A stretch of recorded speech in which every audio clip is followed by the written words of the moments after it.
환자의 체중이 한 182kg, BMI 지수, 그러니까 체질량 지수가 제 생각으로 이제 50을 넘는 상황이었던 것 같고요. 2년 전엔 상상도 할 수 없었던 지금의 모습. 명희를 만나면서 100kg 감량에 성공한 제시. 새로운 마음으로 현재의 삶을 만끽하는 중입니다. It's been amazing, hard and amazing, and I really do want to say thank you. I don't think I would be living my life this way if it weren't for you. So, thank you. First kiss when I took you home.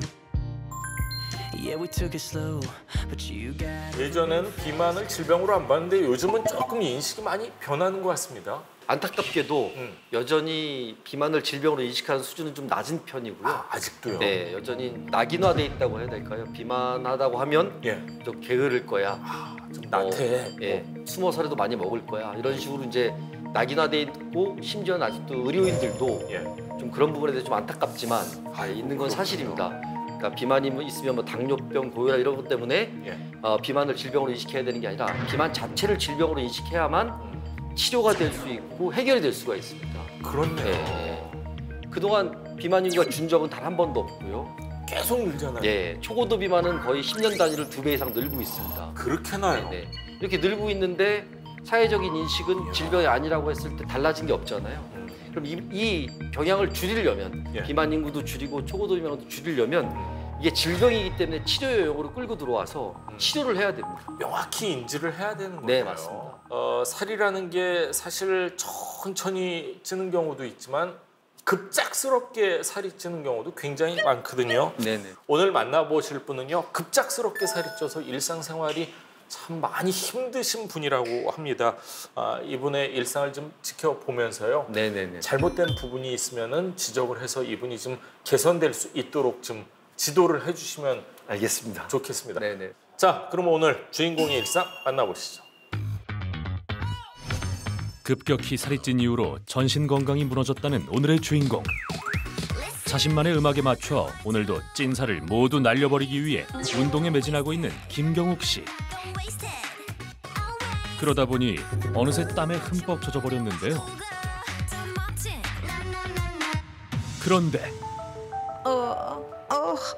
좀 시큰시큰거리네.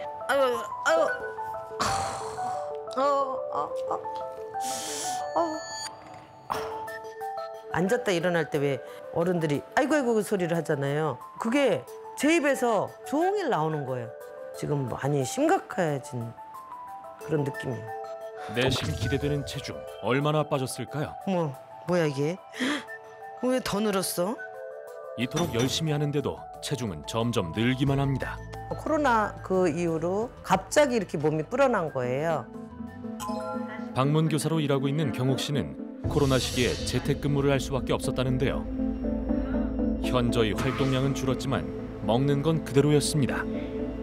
60 찍더니 64 찍더니 69 찍더니 갑자기 7자리 찍길래 이거 뭐지? 그 정도까지 내가 쪘나? 50kg대 체중을 꾸준히 유지했던 경욱 씨. 워낙 활동량이 많아 살이 찔 틈이 없었다는데요. 그러나 지금은 관리한다고 나름 노력하지만 왕년에 다 입었던 옷인데 어머 여기서 아예 올라가질 않네. 웬일이야 웬일이야. 노력한 만큼 살이 빠지지 않아 속상함이 늘어간다는데요. 갑자기 이제 복부가 늘어나기 시작하더니 이렇게 옆에서 잡히기 시작하는 거예요. 진짜 나도 모르는 사이에 이렇게 늘어나는 거예요. 순식간에 뱃살은 점점 늘어나기 시작한 상황. 피가 안 통한다 이런 느낌이 와서 누워있다가도 그냥 일어나고 숨도 안 차지고 겁이 많이 나더라고요. 방문 수업을 위해 이동하는 경욱 씨. 차 안엔 바로바로 배를 채울 수 있는 주전부리가 가득하다는데요. 그렇게 열심히 운동했는데 이런 걸 먹어도 괜찮은 건가요? 이동하는 시간이 많다 보니까 밥보다는 이런 주전부리 이런 간식을 좀 많이 먹는 편인 것 같아요. 제대로 된 식사를 한 게 언제인지 기억이 나지 않을 정도로 늘 주전부리로 허기진 배를 달랜다는 경욱 씨. 달달한 간식으로 배를 채웠으니 계단으로 가야겠다. 이렇게라도 운동을 해야지. 틈새 운동을 선택한 경옥 씨. 의기양양하게 계단을 오르기 시작했지만 어째 힘겨워 보이는데요. 체중이 늘어나면서 네 발로만 온전히 계단을 못 올라가요. 봉을 잡고 올라가야지만 당기면서 올라가게 돼요. 25층은 올라온 것 같은 모습의 경옥 씨. 3층밖에 안 되는데도 엄청 힘드네요. 이렇게 조금이라도 운동을 하려고 하는데 도저히 몸이 따라주지가 않네요.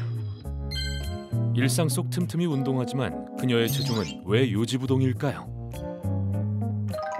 일과를 마치고 집으로 돌아오자마자 쉬어야겠다. 뭘 좀 시켜볼까? 여기 있구나. 저기 그 단짠 치킨. 아휴. 온종일 바빴던 탓에 이번에도 제대로 된 식사 대신 배달 음식을 선택했는데요.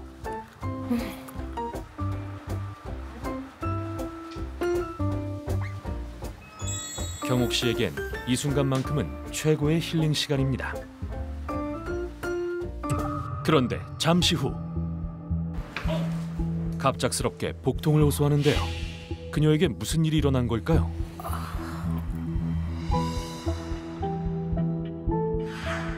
최근 대장 내 용종을 떼내는 수술까지 했었다는 경옥 씨. 호흡곤란이 오고 막 온몸에 두드러기가 막 나는 거예요. 그걸 간지럽고 알러지가 막 심하게 일어나갖고 응급실에 실려간 적이 있었어요. 2, 3년 전부터 급격하게. 그러니까 그런 호흡곤란들이 조금 자주 일어났었어요.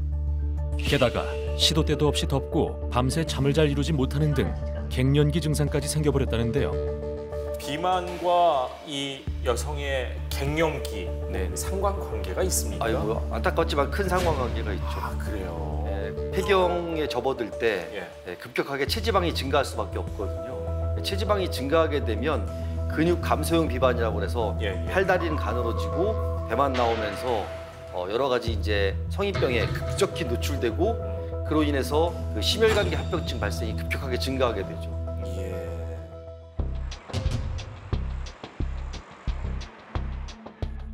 최근 들어 아픈 곳이 더 많아졌다는 경옥 씨. 걱정되는 마음에 병원을 찾았습니다. 비만 때문인지 운동을 해도 살이 안 빠지고 다리는 너무 아프고 지금 어깨도 아프고 무릎이 너무 아프거든요. 기본적인 혈액 검사와 체성분 검사를 먼저 진행한 후 복부 초음파와 CT 정밀 검사를 진행했는데요. 그녀의 건강 상태는 어떨까요? 지방이 조금 있으신 것 같아서 저희가 초음파랑 CT를 해봤는데 우리 몸의 안쪽이고 이게 바깥쪽이라고 생각하시면 되면 여기가 이제 피하 지방, 엄청나네요. 내장 지방 보이겠죠.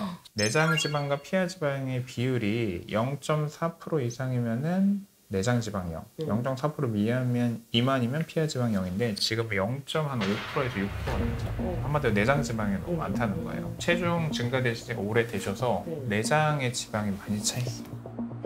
피하 지방보다 내장 지방이 더 많다는 충격적인 결과.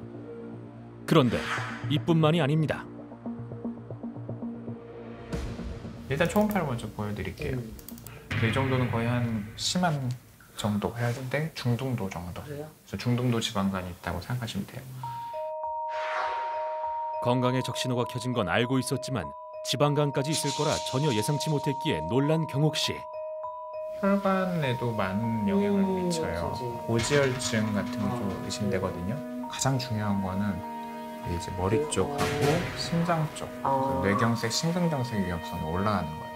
심근경색. 그렇죠. 그래서 이렇게 체중이 증가되게 되면 내장 지방이 생기게 되고 이것 때문에 고지혈증, 지방간이 생겨서 만성 합병증이 생기고 결국은 최종적으로 이런 심각한 질환이 되어서 생존율이 좀 줄어드는 거예요. 급격히 불어난 살 때문에 지방간과 함께 고지혈증까지 생긴 경옥 씨의 건강 상태. 정말 해결 방법은 없는 걸까요?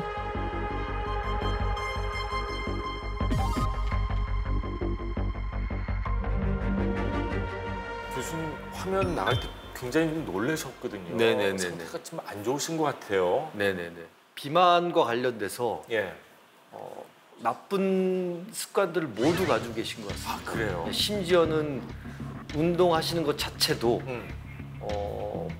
뭐 비만 치료에 전혀 도움이 되지 않는 모습. 방법이 이제 잘못됐다 그 말씀이신 거죠? 비만을 올바로 치료하는 순서 중에서 사실 운동은 제일 나중에 돼야 되는데 아, 그렇습니까? 오히려 운동에 대한 보상을 가지고 계신 것 같고 식사 습관에 대한 생각을 한 번 더 해보시고 그렇죠. 거기에다 우선순위를 둔 다음에 그 다음에 운동이어야 되는데 예. 운동에 너무 욕심을 부리시거나 운동을 하니까 난 괜찮아 하는 것 때문에 약간 보상을 하는 게 아니신가라고 하는 좀 생각이 들었습니다. 김 박사님께서 보실 때 네. 지금 오늘 주인공의 잘못된 부분 네. 데스 코드를 명확하게 좀 지적해 주십시오. 제가 뽑은 이 환자의 데스 코드는 식사하기여야 됩니다. 바쁘니까 소위 때운다는 개념으로 예. 그것도 음식이 아닌 그런 과자류를 식사처럼 드신다는 게 사실 그렇게 드신다면 다른 어떤 뭘 해도 지금 저 상황이 나아질 수가 없습니다. 수가 없군요. 사실 환자분의 체중, 키, 외모로 봤을 때 비만도가 비만 별로 비만도가 아닌데 예. 비만이 여러 질병으로 이어지는 연결고리가 예. 내장 지방에 있고요. 내장 지방에서는 여러 유해 물질들을 분비하게 되는데 예. 그런 나쁜 물질들이 결국 인슐린, 우리 몸의 제일 중요한 호르몬이거든요. 그렇죠. 인슐린을 기능을 못하게 되면 보시는 것처럼 지방간이 만들어지고 지방간 당뇨병이 생기고 고지혈증이 생기고 그러니까 그 연결고리의 축의 기본 시작점이 내장 비만인데요. 예. 그 내장 비만이 일반 여성과는 너무 다르게 높은 비중을 보이고 있습니다. 그렇군요. 자, 그렇다고 해서 뭐 지금 절망할 필요는 없을 것 같고요. 물론이죠. 네네. 김영진 박사님, 김영진 명의께서 알려주시는 얼라이브 코드를 잘 실천하면은 저는 또 분명히 좋아지실 거라고 생각을 합니다. 네. 자, 얼라이브 코드 공개해 주시죠. 일단은 첫 번째 할 일은 운동하지 마라입니다.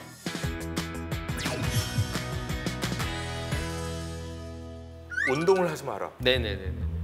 저 이런 얘기는 처음 들었습니다. 어떻게든 운동을 해서 네네. 근육을 키우고 지방을 좀 태워라 이렇게 알고 있었는데 운동하지 마라는 무슨 의미예요? 말씀 주신 내용은 100% 맞는 말씀인데요. 예. 이 환자 사례를 놓고 보면 예. 이 환자분은 운동하는 거에 대한 보상 심리와 함께 전혀 식이요법에 대한 생각을 안 하고 계세요. 아, 그렇군요. 비만 치료의 출발과 끝은 식이와 칼로리에 있지 예.